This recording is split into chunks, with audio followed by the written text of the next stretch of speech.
Alam mo ba, ang mga Pilipino, hindi nagpe-prepare ng retirement. And again, problema to ng Pilipino kasi I go all over the world. Yan ang problema. Maraming Pilipino baon sa utang. Lahat ng uring utang. Yan nag-i-invest sa mayayaman. Less than 10% of Filipinos prepare for retirement. Kaya ang uso sa atin yung sandwich generation, bahala ka na anak.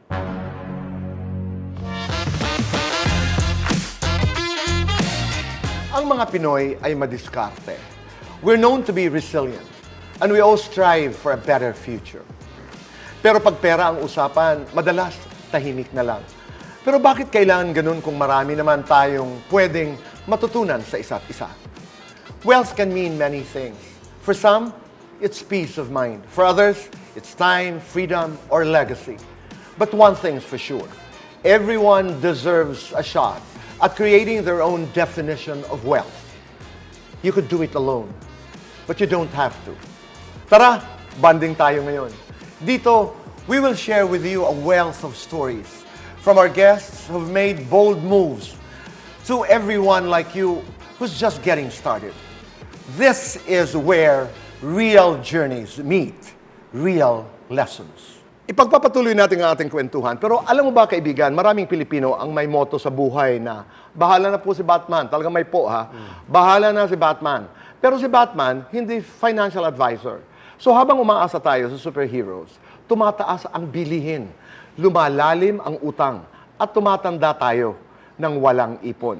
I think kasama kasi ito sa nakasanayan natin, it's taboo to talk about this topic.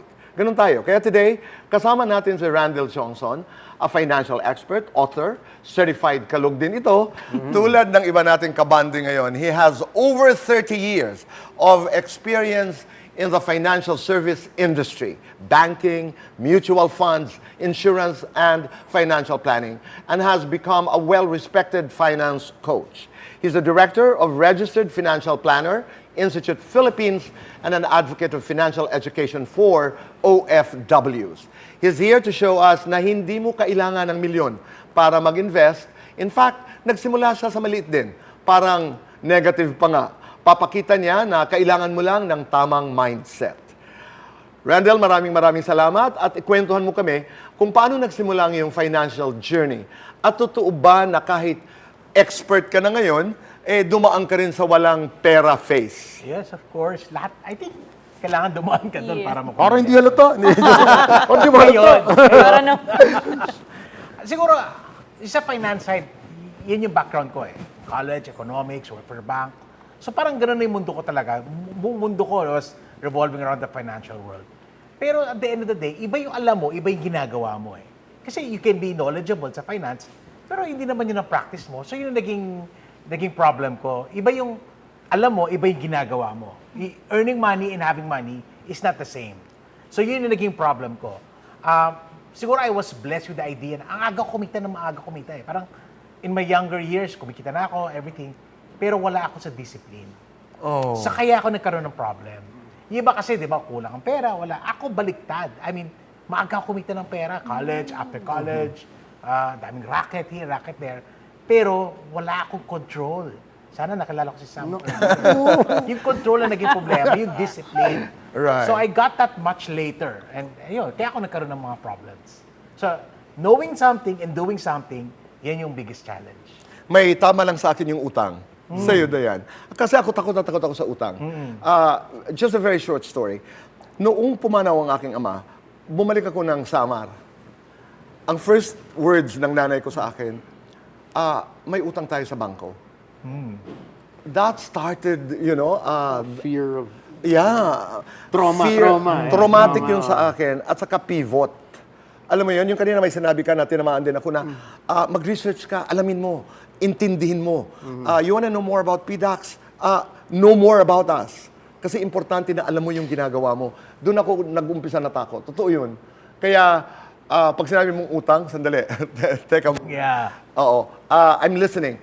Pero isa ka na ngayong author. You're a speaker at mentor sa financial literacy dito sa Pilipinas. Pero ang tanong, paano magsisimula ang ordinaryong Pilipino na hindi naman mahilig magbasa ng mga libro tungkol sa finances? Alam mo, simple lang yan, ano? Unang-una, you have to make a decision. Kailangan mag-decide ka na, uy, ayoko ng ganitong buhay, ayoko ng ganitong future. So dapat alam mo yung decision mo na gusto ko gumaan ang buhay ko, gusto ko in the future, magandang kinabukasan iyo ko sa mga anak ko. So doon ka magka-start. And then, apply mo na yung mga strategy. Kailangan nagka-track ka ng expenses mo. Alam mo yung pera pumapasok at pera lumalabas. Kailangan marunong ka mag-build ng savings mo pang emergency funds. Kasi ang buhay, hindi naman nawawala ang emergency eh. That's part na yan. Yes. And then later on, pag marunong ka na hamak ng pera, time naman para palaguin yung pera. You learn how to grow and invest. So, earn well, spend properly, learn how to save, then pasok ka na sa pag-i-invest para maximize mo lahat yan. And in our, bahagi ng ating pag-uusap ay yung PDAX nga, Yan. halimbawa. And when we talk about investments, ang pinakamagaling sa akin dito sa lahat sa mensahe ay 500 piso, you can start to invest. Yan. Bigyan ko tayong konting history. Okay. Alam nyo itong mga bonds, magandang products to, maganda itong ginagawa. Pero alam mo, kasi tagal ko na sa industry na, hindi yan accessible sa mga tao dati ha. In fact, mayaman lang ang nakaka-invest sa ganyan noon. And that's why ako sobrang democratized to eh. As low as 500 pesos, papasok ako dito, I can do this, I can grow better options. Yun ang beauty niyan eh. And then, of course, you save.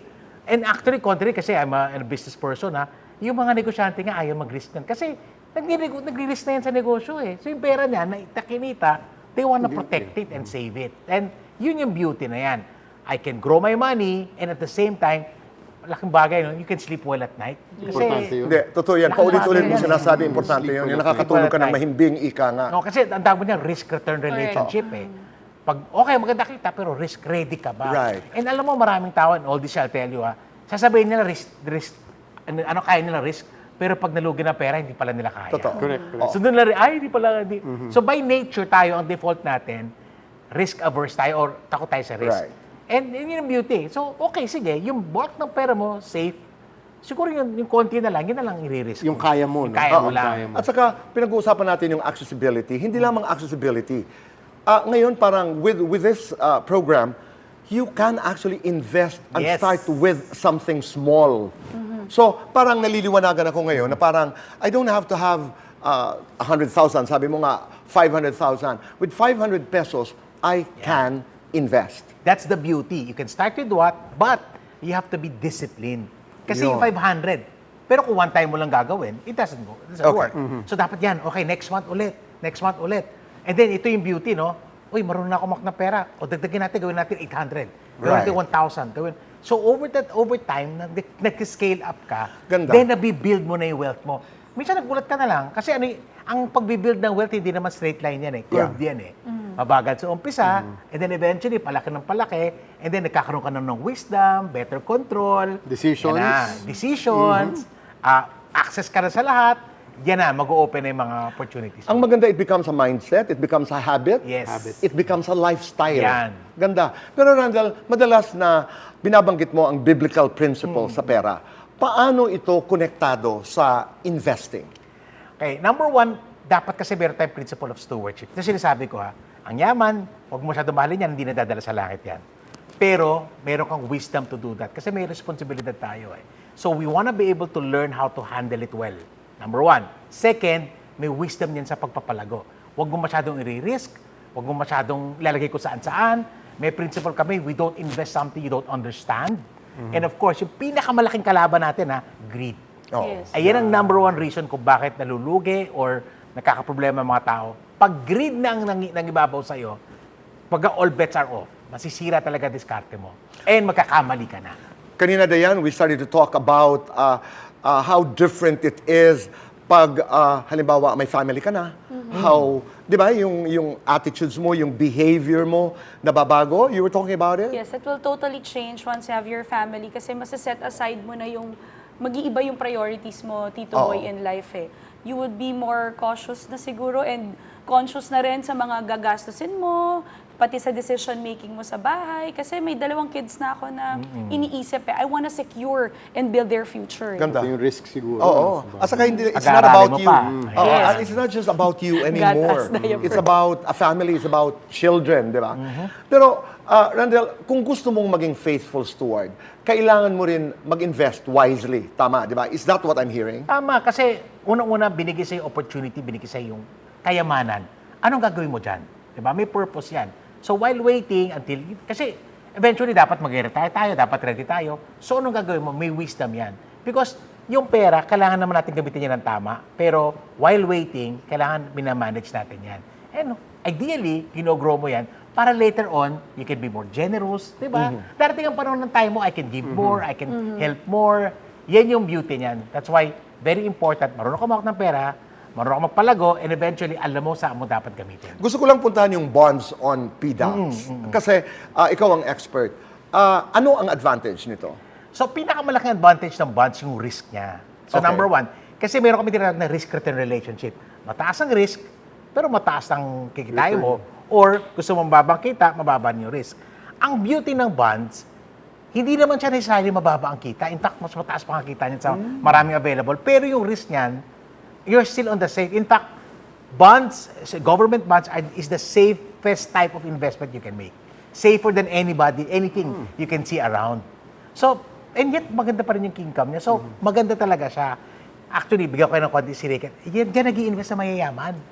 Talaga? Yan ang ginagamit ng rich people Kaya invest. pala dapat mag-invest. Oo, dapat. Yan Tito yun.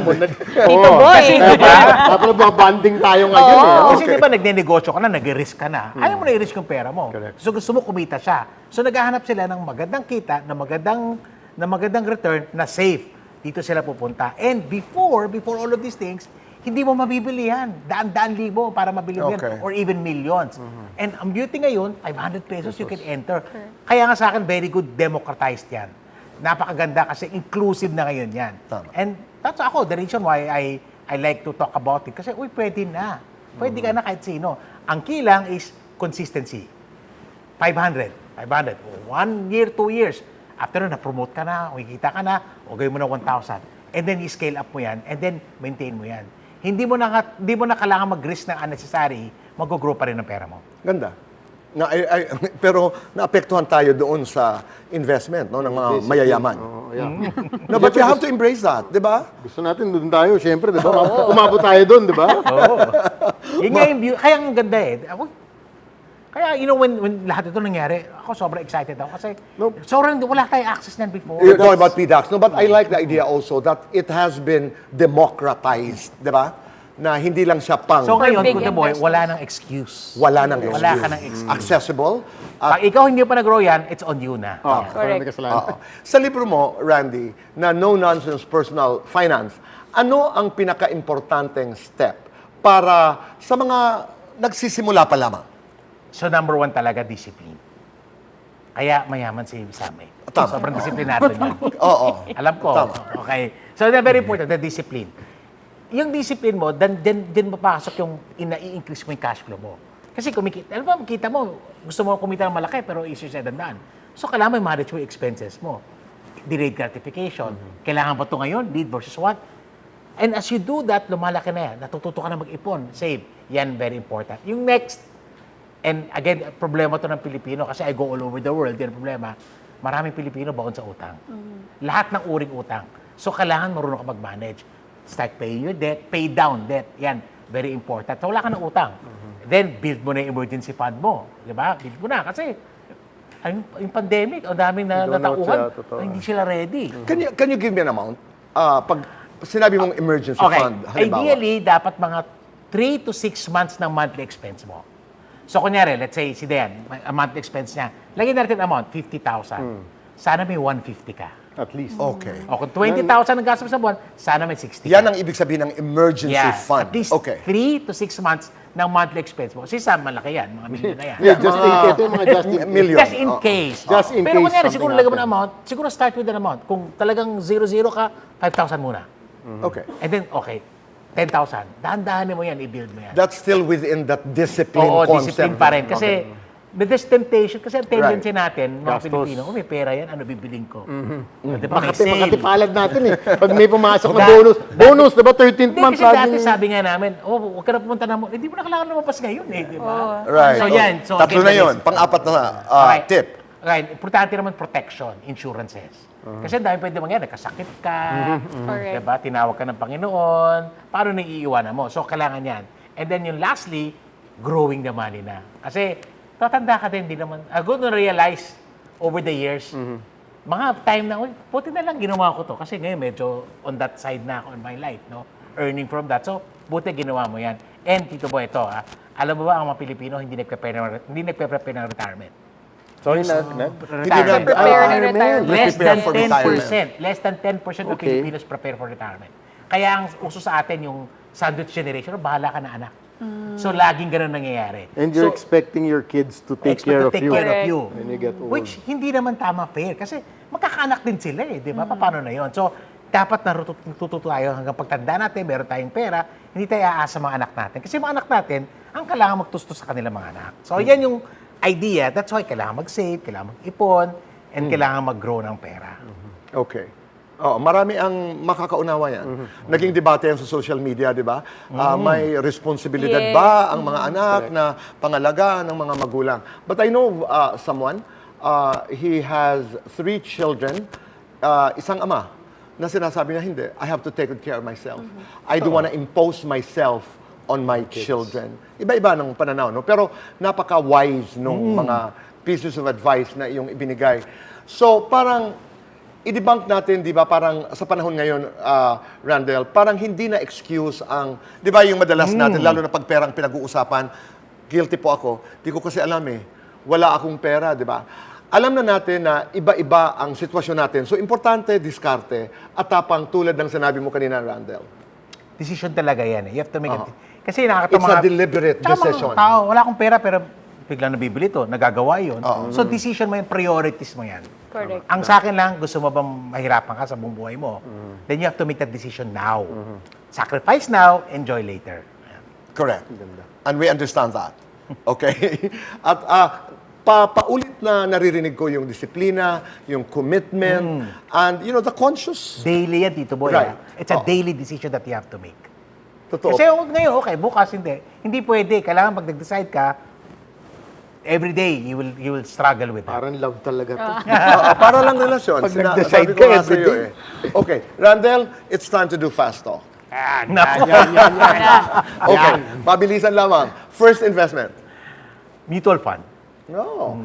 Stocks or bonds? Stocks or bonds? Okay.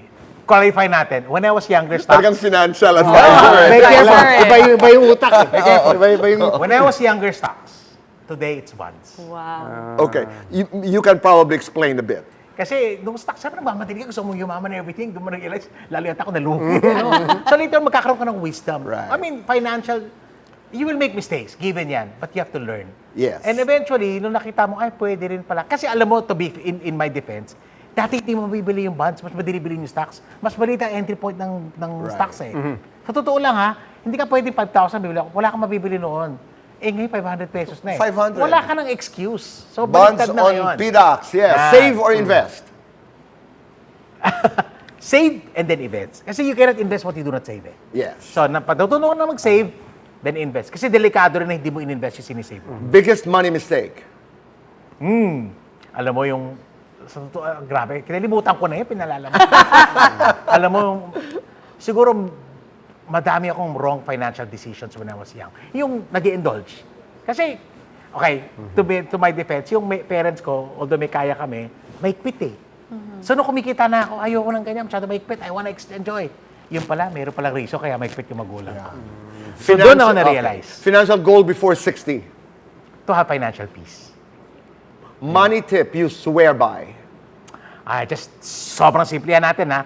Live below your means. Do not spend beyond what you should. Correct. Ganda nun. Diba? Below, not Below. below your means. Iisa lang ang fast talk ko na galing sa akin. Yes or no? Does size matter? Sa finance, yes, of course. Safe na safe. Ang galing, Siyempre. Galing mo, ha? Low risk. Low risk, high reward. Low risk. Low risk ka. Randell, may mga tanong tayo mula sa ating mga kabonding at sagutin natin. Narito po ang unang katanungan para kay Randell, mula kay Jaja. Randell, paano ko sisimulan ang investing kung puro utang pa ako? Alam mo, magbayad ka muna ng utang. Totoo. Kasi yung utang mo, mas malaki interest niyan eh. Diba? So, bayaran mo muna yan. And it doesn't make sense na may utang ako, nag-invest ako. Hindi yan mag-a-add. Bayaran mo na, yun ang motivation. Lalo kang yan nagigigil, magbayad ng utang para maka-invest ka na. So, pay your debt and then invest. Right. And our next question mula sa ating kabonding ay mula kay Shane. Randell, okay lang ba mag-invest kahit hindi pa ako married? Of course, ang investment should start as early as you can. Kumikita ka na, mag-start ka na. Kahit estudyante nga, dapat ini-encourage na namin yan eh. Ang beauty na yon, small amounts can build you big dreams. Mula naman kay Julie, paano ko pipigilan ang sarili ko sa impulsive spending? Yan. Hilig tayo dyan. Alam mo? Oo, Hilig guilty tayo tayo dyan. Marami tayo. Okay, sa totoo lang money is behavioral. Behavior natin I yan. agree. Yan. 80% behavior and only 20% had knowledge. Kailangan mayroon kang decision. Kailangan idea. I think accountability works. Kung may asawa kang medyo mahigpit, that worked for me. I married a wife na medyo... God bless. Lagi ako napapagalitan. Low risk. Yeah, low risk. So, yan very important. Even your friends, your pastor, your friends, kausapin mo sila to help you to do that. But again, decision and siguro very practical. Pag ang kaibigan mo lahat magastos, magpalit ka ng kaibigan. Tama, totoo yan. No, actually, it's very practical. Yes. Totoo yan. Hindi naman magpalit, but umiwas. Oo. Di ba? Pag halimbawa na napupush ka na ng todo. Hamanap ka ng kaibigan na kuripot. Tama? Or motivate mo pabalik na sila naman yung magtipid, di ba? Hindi kasi ito, naniniwala ko, you become the product of the people Correct. surrounding I Yan. totally agree. Oo. Totoo yan. Mula naman kay Jericho, Randell, since conservative ako, di ako sure kung anong pipiliin ko, MP2, time deposit, digibanks, or bonds. Ako, Tito Boy, they're all good. Pero ako, I would go with bonds, specifically government bonds. Because they're safer than all of those. It carries the sovereign guarantee of the government. In other words, whatever happens, babayaran ka. As long as the government is still standing, babayaran ka. That's why it's a safer bet. And sometimes, mas maganda pa nga interest rates niya. So, it's a win-win situation for me. But what is your message sa lahat ng nanonood ngayon, sa mga Pilipino na gusto nang ayusin ang kanilang financial future? Alam mo, hindi imposible ang financial freedom. Financial peace, we can do that. Kailangan mo lang ng action, decision, and then a platform for you to do it. Start small. 500 is the perfect time. Ganda. Alam mo yung 500 ngayon, parang ano lang value nun. But Dalawang you start with Starbucks. that, Oo. Dalawang kape. Dalawang kape. Starbucks yun. start with that, then be deliberate and build mo lang. Yeah, use a facility like PDAX. Gawin mo yan, doon ako bibili. Magkaroon ka ng discipline every month, pagkasweldo. Diba? O dagdag kung dagdag. Next month. Until you build the discipline and you're on your way to financial freedom. Ganda. Maraming salamat, Randell. At hindi pa tayo tapos dahil kakausapin pa natin si Dayan. Hindi mo kailangan ng milyon para magsimula. Kailangan mo lang ng diskarte, konting tawa at tamang puso. To make your next money move, download PDAX to access bonds on PDAX.